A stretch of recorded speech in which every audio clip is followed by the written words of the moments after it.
Hello दोस्तों, आप सभी को हर हर महादेव। बहुत सुंदर सावन स्पेशल कजरी लाई हूँ आप लोगों के बीच में। सुन के बताइएगा ज़रूर आप लोगों को कैसा लगा। जल सढ़वा में गिरई मूसलाधार पिया चुअई घर ओसार पियाना। जल सढ़वा में गिरई मूसलाधार पिया चुअई घर ओसार पियाना।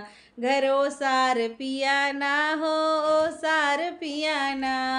ओसार पियाना हो ओसार पियाना। घर जले सड़वा में गिरई मूसलाधार पिया चुअई घर ओसार पियाना।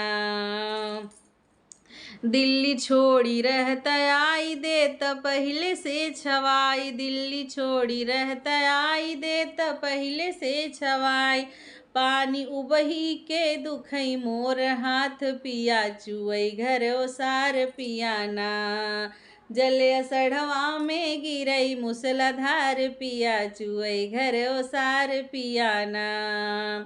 खटिया कहाँ हम बिछाई बैठी रतिया बिताई। खटिया कहाँ हम बिछाई बैठी रतिया बिताई। आवई नींद नहीं दुखई मोर कपार पिया चुअई घर ओसार पियाना। आवई नींद नहीं दुखई मोर कपार पिया चुअई घर ओसार पियाना। जले सढ़वा में गिरई मूसलाधार पिया चुअई घर ओसार पियाना।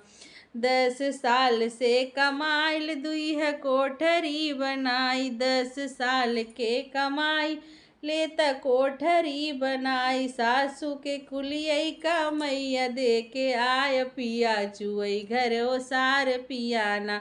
जले सड़वा में गिरई मूसलाधार पिया चुअई घर ओसार पियाना।